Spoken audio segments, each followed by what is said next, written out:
A single mother's quiet journey home turns into a storm of shocking revelations when a rude flight attendant crosses the line.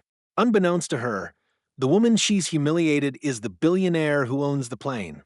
In that one moment, everything changed for both of them. It had been a long, exhausting few weeks for Emily Stone.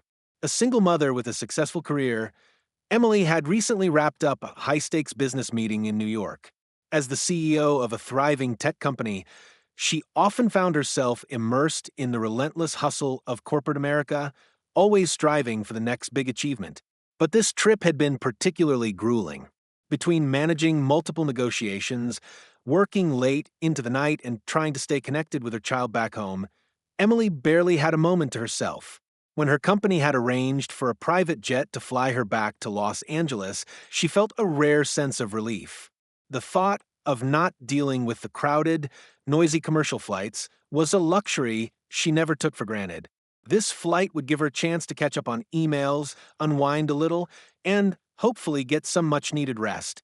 The convenience of flying privately was something Emily had grown accustomed to, but it still didn't diminish the sense of awe she felt when stepping onto her own jet. As she boarded, the plush interior of the plane greeted her with a sense of calm that felt worlds away from the chaos she had just left behind. The cabin was designed for comfort and elegance. Dark leather seats lined the walls, while gold accents gleamed in the soft lighting. A space so quiet and serene it was almost sacred. This was her moment to relax, to breathe, if only for a few hours. She settled into her seat, pulling her jacket over the armrest and glancing out the window as the plane began to taxi down the runway. The hum of the engines filled the cabin, a sound that often gave her a sense of security, of power, of control. Today, though, it felt different. The flight attendant who greeted her at the door was a woman in her mid-30s. Tall, blonde, with an air of formality that made her seem detached from the rest of the flight crew. Her greeting was polite, but there was an aloofness in her eyes that made Emily pause. She dismissed the thought quickly. Perhaps it was simply the exhaustion talking. After all, the attendants were often brisk on private flights. There were no long lines of passengers to tend to, no endless requests for drinks or snacks. Just a handful of people, all business. Yet, something about the flight attendant's tone lingered with Emily, a vague sense of discomfort that only grew as the minutes passed. As the plane took off, Emily settled back into her seat, tucking her phone into the pocket of the armrest and taking a deep breath. She deserved this time to herself, a moment of reprieve in the whirlwind of her busy life. Her mind began to race as she caught up on emails, checked in with her assistant, and mentally prepared for the next phase of her project. She was so absorbed in the tasks at hand that she didn't immediately notice when the attendant reappeared. This time, the attendant wasn't offering drinks or snacks.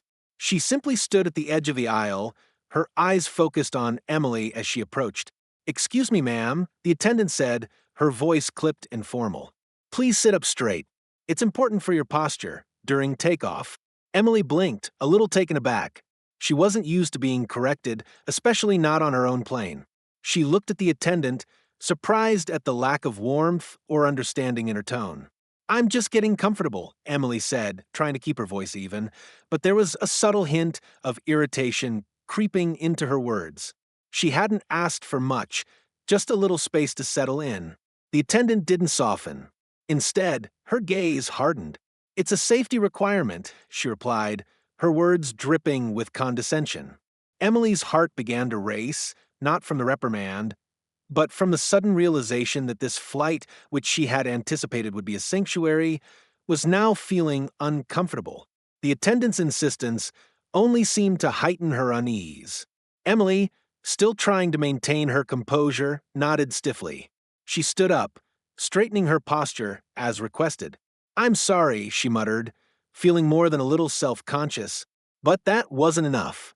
The attendant's eyes narrowed, her expression darkening. "If you can't follow instructions properly, I'll have to report it," she added, her tone cold and unforgiving. Emily's chest tightened, her pulse quickening at the audacity of the words. She wasn't some novice traveler. She had flown on private jets countless times, had dealt with high-profile clients, and managed multimillion-dollar deals. Yet here she was, being scolded like a child. "I've had a long week," Emily began, her voice growing firm. "I'm not in the mood for this." It was at that moment that something inside her snapped. She wasn't sure if it was the exhaustion or the weight of the week's stress finally coming to a head, but she refused to tolerate being spoken to this way. The words that followed surprised even her. The attendant, for reasons Emily couldn't understand, reached forward with a sudden, sharp motion. And before Emily could even react, the flight attendant slapped her across the face. The sound of the slap echoed in the otherwise quiet cabin, a sharp sting that left Emily breathless with shock. She blinked, her mind struggling to process the violence of the act. Her face burned, not just from the physical pain, but from the utter humiliation of it.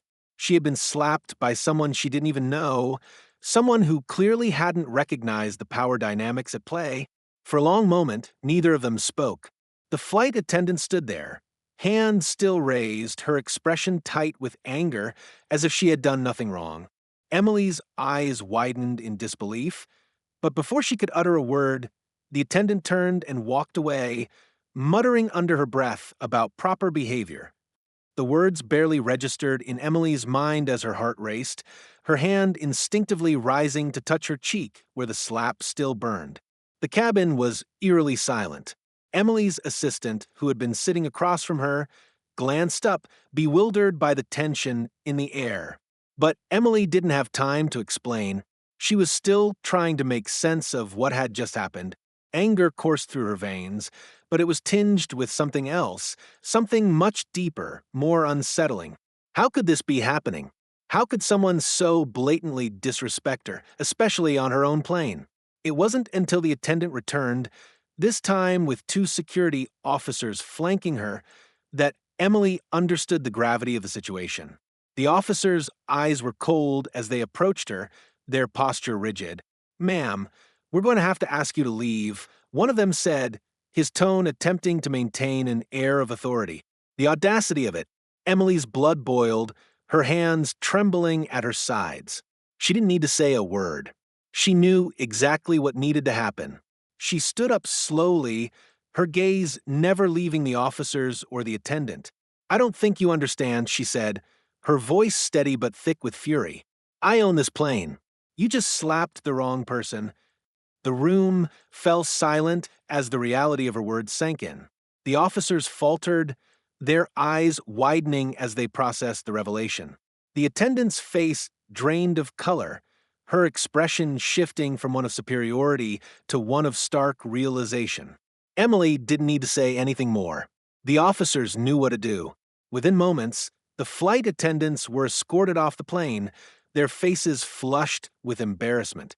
Emily stood there, her hand still throbbing from the slap, but the overwhelming sense of power washed over her. This was her domain. She had earned everything she had. She had fought hard for her success, for her place in the world, and no one was going to treat her like that. As the plane ascended into the clear blue sky, Emily leaned back in her seat, taking a deep breath. Her anger slowly dissipated, replaced by a quiet sense of satisfaction. She had taught a lesson today, not just to the attendant, but to herself as well. She would never again allow anyone to underestimate her or cross her boundaries. Respect was something that had to be earned, and in that moment, she realized that sometimes people needed to be reminded of that lesson, whether they liked it or not. Don't miss out on more jaw-dropping stories. Subscribe to Expect Stories now for the latest thrilling updates.